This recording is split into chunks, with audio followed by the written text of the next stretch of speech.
अर्थम अनर्थम भाव नास्ति तथा सुखलेशः सत्यम पुत्रादपि धन भाजा भीति सर्वत्रेषा विहता हरीति भज गोविंदम भज गोविंदम गोविंदम भज मूढ़मते। शंकराचार्य जी एक के पश्चात दूसरा, दूसरे के पश्चात तीसरा वह स्वरूप हमारे समक्ष रखते हैं जो इस मनुष्य को भव बंधन में जकड़ कर रखता है। बहुत ही कठिन है सांसारिक आकर्षणों से भव बंधन से मुक्त होना, और इस भव बंधन में जो बंधा हुआ जीव है उसे जागृत करते हुए, उसे उद्बोधित करते हुए शंकराचार्य जी ने सबसे पहला जो तत्व गिनाया है, जिस पर सबसे पहला प्रहार किया एक तरह से, वो प्रहार करते हुए कहते अर्थम अनर्थम भावे नित्यम। तो नित्य भाव क्या करो, किसका भावन करो कि अर्थ जो है, अर्थ ही अनर्थ का कारण बन जाता है। अर्थ से तृप्ति नहीं हो सकती, ये सबसे पहला उन्होंने कहा। क्यों ना नित्यम नास्ति तथा सुखलेशा सत्यम, क्योंकि इससे सुख का लेश भी, सुख का कण भी इसमें नित्य नहीं मिलने वाला। मिलेगा तो सही, पर वो सदा नहीं मिलेगा, ये सत्य है। इस बात को उन्होंने बड़ी मजबूती के साथ, प्रबलता के साथ स्थापित किया है कि अर्थोपार्जन में लगे हुए मानव, अर्थ से तुझे सुख नहीं मिल सकता। जो मिलेगा वो थोड़े समय का मिलेगा। हमारे यहाँ कहा गया न वित्तेन तर्पणियो मनुष्य। जब यमराज और नचिकेता का परस्पर संवाद होता है तो यमराज नचिकेता को कहते हैं कि तू ब्रह्म विद्या के बारे में, आत्मविद्या के बारे में, मृत्यु के पश्चात क्या होता है ये ब्रह्म विद्या के बारे में तू मुझसे ये प्रश्न मत पूछ, और उसके स्थान पर तू सारा स्वर्ग का सुख ले ले। बताइए अर्थ का सुख कितना बड़ा हो सकता है। संसार के सारे सुख यमराज ने परोस करके नचिकेता के आगे रख दिए। कहा ये सारा सौंदर्य ले जा, इमा रामा सरथा सतूर्या, ये अप्सराएं ले जा जो अपने अपने रथों पर आरूढ़ है। न ही दृशा लभनिया मनुष्य, जो कि मानवों को मिल नहीं सकते। तो नचिकेता कहते कि ना तवई वाहस्तव नृत्य गीते, तुम्हारे नृत्य और गीत तुम्हें ही मुबारक हो। क्यों? उसके बाद उसके पास निकष है, वो कहते हैं स्वभावो, ये जितने भी सुख हैं जो मानव को मिलते हैं वो स्वभावो, मैंने वो आज है और कल नहीं रहेंगे। उसी क्रम में नचिकेता कहता है न वित्तेन तर्पणियो मनुष्य, मनुष्य जो है वो वित्त से तृप्त नहीं हो सकता, थोड़े समय के लिए रहेगा। यही बात अगर हम देखना चाहें तो हमें हिरण्यकश्यप और हिरण्याक्ष के माध्यम से भी हमारे शास्त्रों ने बताई है। प्रहलाद जो है वो विद्रोह करता है। किसके घर में प्रहलाद पैदा हुआ है?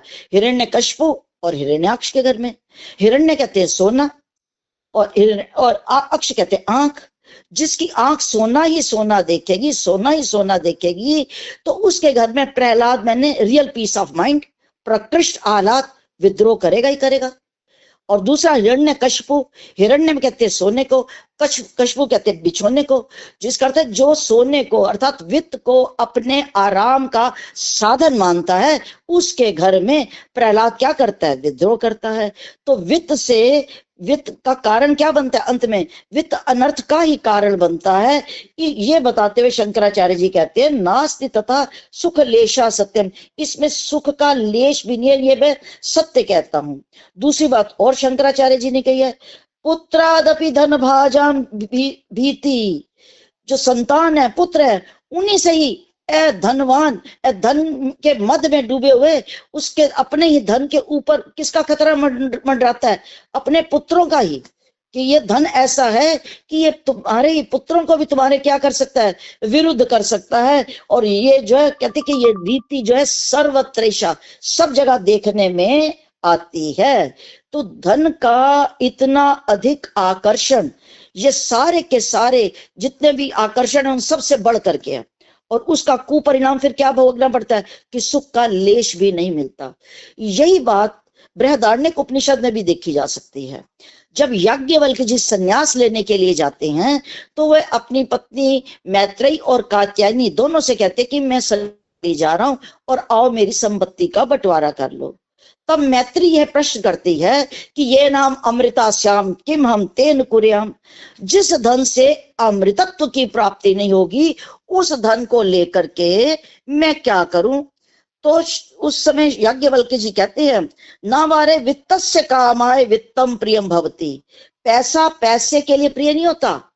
याज्ञवल्क्य 10 कम से कम ऐसे तत्व गिनाते हैं कि जिनसे मानव को तृप्ति मिल सकती है, पर कहा कि यह तृप्ति कैसी है, ये क्षणिक है, इसे इनमें वास्तविक सुख नहीं है। और उन 10 तत्वों को गिनाते हुए एक पंक्ति बीच में ये भी आती है ना वा अरे वित्तस्य कामाय वित्तम प्रियम भवति आत्मनस्तु कामाय वित्तम प्रियम भवति। पैसा पैसे के लिए प्रिय नहीं होता, पैसा भी किसके लिए प्रिय होता है, अपनी आत्मा के लिए प्रिय होता है। तो कहा कि ये वो मैत्रेय ये भी कहती है कि अगर ये मुझे पूरी पृथ्वी जो है वो मिल जाए तो क्या मैं अमर हो सकती हूँ। तो याज्ञवल्क्य कहते कि नो, नहीं, चाहे कितनी भी तुम्हें सारी पृथ्वी जो है वो संपूर्ण संपदा से बनी हुई मिल जाए, जिसके अंदर अथावरत नाकर है या पृथ्वी है, ये सारे जितने भी तत्व हैं धरती के, अगर ये सारे सुख भी मिल जाए तब भी अमृतत्व की प्राप्ति नहीं हो सकती।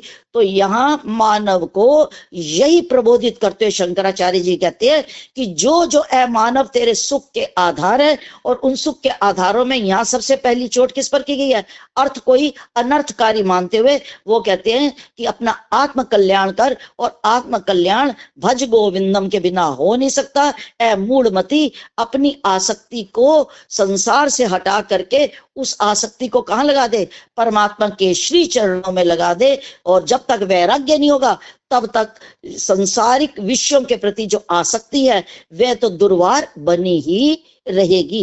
इस श्लोक के माध्यम से शंकराचार्य जी ने